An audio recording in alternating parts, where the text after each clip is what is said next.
The emergency alarm screamed through the command center of the UES Defiance as Commander Jake Morrison rushed to his station. His coffee cup crashed to the floor, spilling hot liquid across the metal deck. The massive viewing screen flickered to life, showing something that made every human on the bridge freeze in shock. An alien face filled the screen. Not just any alien, but a Valdren, the same species that had enslaved humanity for 300 years. Jake's jaw clenched as he recognized the ambassador. This was the same creature who had personally signed the death warrant for his younger brother Danny during the Mars uprising. The same monster who had laughed while human children were dragged away to work in the crystal mines. But something was different now. The proud, arrogant Valdren that Jake remembered was gone. Instead, this alien looked broken, desperate, and terrified. His usually perfect purple skin was pale and covered in sweat. His golden eyes, once filled with contempt for humans, now held nothing but fear. Captain Lisa Rodriguez stepped up beside Jake, her boots clicking on the metal floor. She unconsciously touched the burned scars running down her neck, ugly reminders of the Valdren attack on New Boston 5 years ago. Lisa had been leading the evacuation when their plasma bombs hit the civilian shelters. She still woke up screaming some nights, remembering the smell of burning flesh and the cries of dying children. The Valdren ambassador began to speak, his voice shaking with emotion. Humans of the Terran Federation, I am Ambassador Veltar of the Valdren Empire. I come before you not as your former master, but as a desperate soul begging for mercy. Lisa's hand instinctively moved to her sidearm. Every fiber of her being wanted to cut the transmission and watch these aliens burn. They deserved it after everything they had done. The Devourers have come, Veltar continued, his voice breaking. They are not like us. They do not conquer or enslave. They consume everything.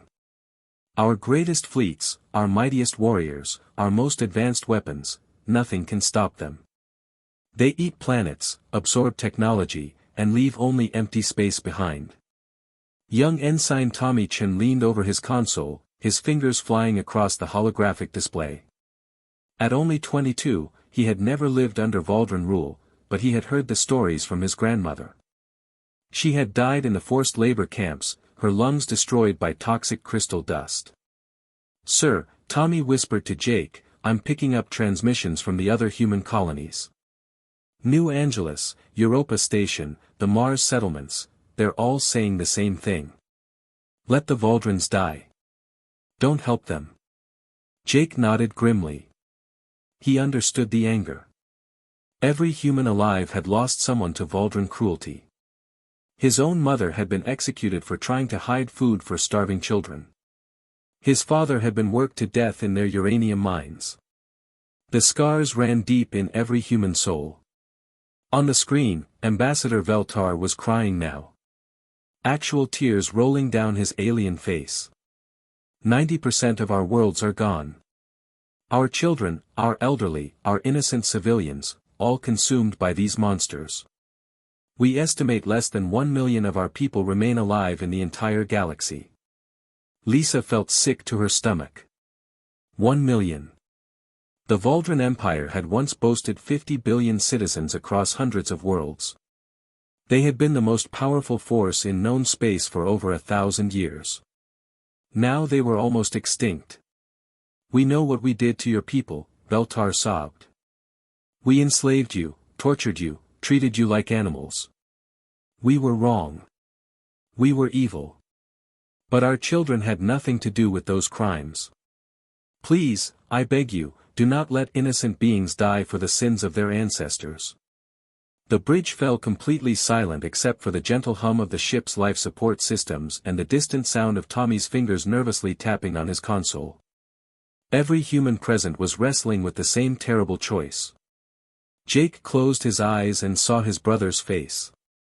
Danny had been only 16 when the Valdrens executed him for stealing medicine for sick prisoners. He remembered holding his dying brother in his arms, promising him that someday humanity would be free and their oppressors would pay. But now, looking at this broken alien begging for help, Jake wondered what Danny would want him to do. Would his brother want revenge, or would he want something better? The weight of 3 centuries of pain and anger pressed down on every human heart like a crushing stone. The great hall of the Terran Emergency Assembly buzzed with angry voices as President Robert Hayes walked to the center podium. The massive chamber, carved from solid rock deep beneath the surface of Luna Base, had witnessed many historic moments. But never anything like this. Robert's hands shook slightly as he gripped the podium edges. At 68 years old, he carried the physical and mental scars of someone who had lived through the worst of Valdran rule.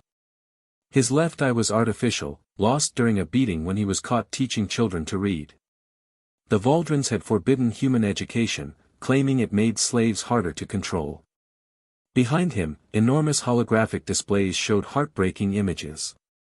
Valdran refugee ships floated helplessly at the border of human space, their once mighty vessels now little more than floating coffins. These ships, designed to carry Valdran armies to conquer new worlds, were now packed with terrified families running for their lives. Senator Maria Thompson shot to her feet, her face red with fury. At 45, she was one of the youngest people in the assembly, but her voice carried the pain of someone much older. Her entire family had been killed during the Titan Station massacre 15 years ago. Mr. President, she shouted, her voice echoing off the stone walls, I cannot believe we are even having this discussion. These monsters enslaved our entire species for 300 years. They worked our grandparents to death in their mines. They stole our children and turned them into servants. They called us animals and treated us worse than pets. The crowd erupted in agreement. Shouts of, "Let them burn," and, "Remember Earth," filled the chamber. Many representatives stood and applauded, their faces twisted with old anger and fresh hatred. Senator Thompson slammed her fist down on her desk so hard that the wooden surface cracked. My 8-year-old daughter was vaporized by a Valdran plasma cannon while she played in our garden. My husband was tortured to death for the crime of trying to protect her. Why should we lift even one finger to help these creatures now that someone is doing to them what they did to us? The chamber fell silent for a moment. Everyone present had similar stories. Everyone had lost someone to Valdran cruelty. The pain was real, raw, and completely justified. General Michael Carter slowly stood up from his seat in the front row. At 72, he was the oldest person in the room and one of the few who remembered life before human liberation. His chest was covered with medals from the Liberation War, each one earned through blood and sacrifice. His right arm was mechanical, lost during the final battle for Earth's freedom. Senator Thompson, he said quietly, his weathered voice carrying easily through the silent chamber, I understand your anger. I lost my son, my wife, and both my parents to these aliens. I have every reason to hate them as much as you do. He paused, looking around the room at faces filled with pain and rage. But I also learned something during our fight for freedom. We won not because we became like our oppressors, but because we remained better than them. If we let an entire species die when we have the power to save them, how are we different from the monsters who enslaved us? Dr. Amanda Foster, the colony's chief scientist, activated her portable display unit. Three-dimensional images filled the air above the assembly, showing star charts and tactical information. At 51, she had dedicated her life to studying alien species and understanding the threats they pose to humanity. Look at these numbers, she said, her calm voice cutting through the emotional tension. The Devourers have consumed 47 different civilizations in the past 6 months. They don't negotiate, they don't take prisoners, and they don't show mercy. They eat everything, planets, technology, living beings, and leave nothing but empty space behind. The images showed the path of destruction across the galaxy. Red zones marked dead systems where entire worlds had been stripped down to bare rock. The pattern was clear and terrifying. Dr. Foster continued, the Valdran Empire was the most powerful military force in this part of the galaxy. If these Devourers can destroy them so easily, what chance do we have if they come for us next?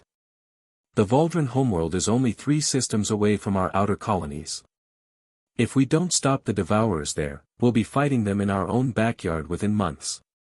President Hayes looked out at the assembled representatives, seeing the internal struggle playing out on every face. Fear warred with anger. Justice battled with survival. Hope fought against despair. "My fellow humans," he said softly, "I know what the Valdrons did to us. I carry the scars just like all of you do. But the question before us today is not whether they deserve our help. The question is who we choose to be in this moment. Do we become the monsters they once were, or do we prove that humanity is something better?" The massive command center of Fleet Headquarters hummed with nervous energy as Admiral David Stone prepared to address the entire human race. At 73 years old, his face looked like a roadmap of human suffering, deep lines carved by years of pain, a blind left eye from Valdron torture, and scars that told the story of humanity's long struggle for freedom. Behind him, through the enormous transparent aluminum windows, stretched the most incredible sight in human history. 1,500 warships floated in perfect formation, their dark hulls gleaming under the light of distant stars. These weren't just military vessels, they were symbols of everything humanity had endured and overcome. The UES Vengeance, commanded by Captain Lisa Rodriguez, led the assault division. Its hull still bore the pitted scars from the Battle of New Boston, where Lisa had lost half her crew saving civilian transports. The UES Liberation carried the names of every human child killed during the Valdron occupation etched into its armor plating. The UES Defiance, where Commander Jake Morrison served, displayed the battle honors from dozens of desperate fights for freedom. Every ship in the fleet carried similar stories. Every captain, every crew member, every soldier had personal reasons to hate the Valdrons. They had all lost family, friends, and innocence to alien cruelty. Yet here they were, preparing to risk their lives to save the very species that had tormented them. Stone cleared his throat and activated the galaxy-wide broadcast system. His image appeared on every screen in human space, from the rebuilt cities of Earth to the mining colonies of the Outer Rim. Families gathered around communication devices in their homes. Soldiers paused their training to listen. Children stopped playing to hear what their leader would say. "Citizens of the Terran Federation," Stone began, his deep voice steady despite the weight of the moment, "today we face a choice that will define who we are as a species. The Valdron Empire, our former oppressors, have begged us for help against an enemy that threatens to wipe them from existence." On Valdron ships drifting at the edge of human space, Ambassador Veltar and his people listened with growing despair. They had received reports from other species they had contacted. The proud warrior race of the Krell had laughed at their pleas. The peaceful Zephyrans had simply ignored their messages. Even the merchant guilds of the outer systems had turned them away. Stone continued, his voice growing harder, more personal. "To the Valdron Empire, let me be perfectly clear about what we remember.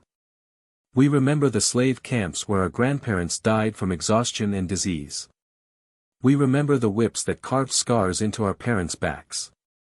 We remember watching our children being dragged away to work in your crystal mines until their small hands bled."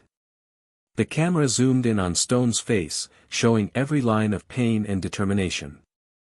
"We remember the day you bombed Earth's evacuation shelters and called it pest control. We remember when you executed our teachers for the crime of keeping human knowledge alive. We remember when you sterilized entire human colonies because you thought we were breeding too quickly." Ambassador Veltar's head dropped in shame as he listened. There was no defense for what his people had done.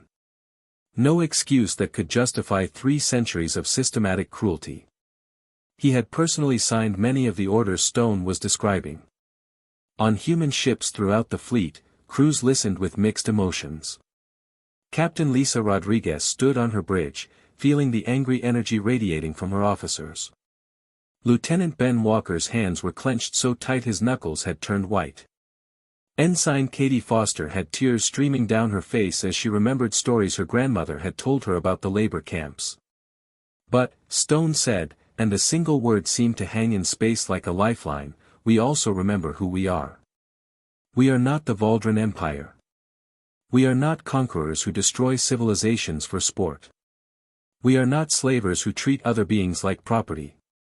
We are not monsters who laugh while innocents suffer. The Admiral paused, letting his words sink in. Throughout human space, people held their breath. This was the moment of truth. Would humanity choose revenge or something higher? The Devourers represent everything we have fought against, Stone declared. They are extinction incarnate, the end of all hope, the death of every dream. They offer no mercy, no negotiation, no chance for surrender. They simply consume and destroy until nothing remains. Captain Rodriguez felt something shift in the mood of her crew. The anger was still there, but it was being redirected. Instead of hatred for the Vauldrans, she sensed a cold fury building toward the real enemy, the force that threatened all life in the galaxy. We do not fight for the Vauldraan Empire, Stone said firmly. We do not fight to save the aliens who tormented us. We fight because genocide is wrong, no matter who suffers it. We fight because someone must stand against the darkness. We fight because that is who we choose to be. The fleet began to move, 1,500 ships turning toward their destiny with the precision of a choreographed dance. Stone's final words echoed through every corridor, every cabin, every heart in the human fleet. Today we prove that humanity's greatest strength was never our weapons or our technology. Our greatest strength is our refusal to become the evil we fight against. We sail not as conquerors, but as guardians. We fight not for revenge, but for the principle that all life has value. The Devourers will learn what it means to face a species that chooses mercy over hatred, and discovers in that choice a fury more terrible than any they have ever known. The fabric of space itself seemed to tear open as the human fleet emerged from hyperspace above the Vauldraan homeworld. 1,500 warships materialized in perfect battle formation, their weapons already charging and their crews ready for the fight of their lives. The sight was both beautiful and terrifying, like watching an unstoppable force of nature prepare to unleash its fury. Captain Ben Walker gripped the command rail of the UES Retribution, his knuckles white with tension. Through the massive viewing screen, he could see the Vauldraan homeworld below, a once proud planet now covered in the black, spreading infection of devourer bioships. Half the planet's surface was already gone, consumed and converted into more of the parasitic vessels. But it was what hung in space above the planet that made Ben's blood run cold. The devourer swarm was unlike anything humanity had ever encountered. These weren't mechanical ships built in factories, they were living creatures the size of cities, their organic hulls pulsing with veins of sickly light. Tentacles longer than skyscrapers writhed from their sides, and their surfaces were covered with feeding tubes that had drained the life from dozens of worlds. "My God," whispered Lieutenant Tracy Johnson from her position at the sensor station. "There are thousands of them. How did they grow so big so fast?" Ben activated his fleet-wide communication system, his voice carrying to every ship in the human armada. "All vessels, this is Captain Walker. Remember why we're here. Remember every human who died so we could stand free. Remember Titan Station, where they murdered our children. Remember the mines of Mars, where our people worked until they dropped. Today, we fight not just for ourselves, but for the principle that evil will not win while good people still draw breath." The devourer swarm began to move, turning toward the human fleet like a massive organism recognizing a threat. Each bioship was easily 10 times larger than humanity's biggest warship, their surfaces crawling with smaller attack forms that looked like flying nightmares. Lieutenant Kelly Foster launched from the fighter bay of the UES Defiance, her small craft joining hundreds of others in the first wave of attack. At 28, she was one of the youngest pilots in the fleet, but she flew with the fury of someone who had grown up hearing stories of Vauldraan cruelty from her grandmother. "Phoenix Squadron, form up on me," she called over the radio, her fighter's engines screaming as she dove toward the nearest devourer vessel. "Remember, these things killed 47 civilizations. They would have done the same to us if we hadn't stopped them here." The first exchange of fire lit up space like a deadly fireworks display. Human plasma cannons, refined through centuries of secret development during their enslavement, tore into devourer bioarmor with devastating effect. But the aliens fought back with weapons that seemed to bend the laws of physics, energy beams that ate through metal like acid, and projectiles that split into dozens of smaller attacks. Colonel Danny Reed prepared his assault troops for the most dangerous part of the battle. His Marines would have to board the Devourer Hive ships and destroy them from the inside. These were men and women who had survived the worst the galaxy could throw at them, and they carried weapons that would have shocked even the Voldrans. "Listen up, Marines," Danny shouted over the sound of explosions echoing through the ship's hull. "Our grandparents built these weapons in secret while the Voldrans thought we were just dumb animals.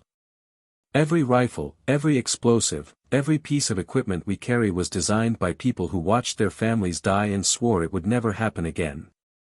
The assault shuttles launched from the human ships like arrows fired from a bow. Danny's Marines wore armor that had been tested in the slave camps, powered by energy cells that former prisoners had smuggled out piece by piece over decades. Their weapons fired rounds that could punch through Voldran battle armor like it was paper. As the first shuttle touched down on a Devourer Hive ship, Danny felt the familiar weight of his plasma rifle in his hands. This weapon had been carried by his father during the Liberation War, and his father's father during the Underground Resistance. 3 generations of fighters had used it to defend humanity, and now it was his turn. The inside of the Devourer ship was like stepping into a living nightmare. The walls pulsed with organic life, and the air was thick with the stench of digested worlds. Strange creatures skittered along the ceiling, their multiple eyes tracking the human intruders. But the Marines moved forward without hesitation, their training and determination overcoming their fear. From their refugee ships at the edge of the battle, the remaining Voldrans watched in amazement as humanity unleashed 3 centuries of hidden military development. Every tactic the humans used had been developed in secret, tested in underground facilities that their former masters never suspected existed. Ambassador Veltar stared at his viewing screen in shock as human fighters danced between Devourer tentacles with impossible skill. These weren't the broken slaves his people remembered. This was a military force that had been preparing for this moment since the day they won their freedom. "How?" he whispered to his aide. "How did they become so powerful without us knowing?" The battle raged for hours, with neither side giving ground. But slowly, inevitably, human determination began to tip the scales. Ship after ship of the Devourer swarm fell to human weapons, their bioholes cracking and bleeding into the vacuum of space. The sight was both terrible and magnificent. Humanity's fury finally unleashed after centuries of suppression, focused like a laser on the greatest threat the galaxy had ever known. This was what happened when you threaten not just humans, but the very concept of life itself. And the Devourers, for the first time in their existence, began to retreat. The silence after battle was always the worst part. General Patricia Wells stood on the bridge of the UES Liberation, her weathered hands gripping the observation rail as she stared out at the aftermath of humanity's greatest victory. The space around the Voldran homeworld looked like a graveyard of titans. Floating chunks of Devourer bioships drifted slowly through the darkness, their once terrifying organic hulls now cold and lifeless.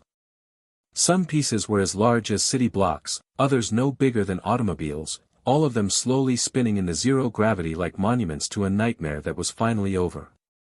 The largest Devourer vessel, what the scientists were calling the Queen ship, hung broken in 2 pieces, its massive bulk slowly separating as internal fires burned out in the vacuum. But mixed among the alien wreckage were the hulls of human ships. Patricia counted them with a heavy heart, 217 vessels that would never return home. The UES Courage, where Captain Thompson had rammed a Devourer Hive ship to save a refugee transport.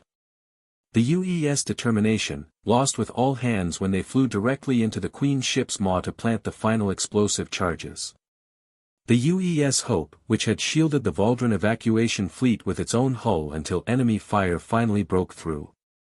Each silent ship represented hundreds of human lives, brothers, sisters, parents, children who had volunteered to fight for people who had once enslaved them.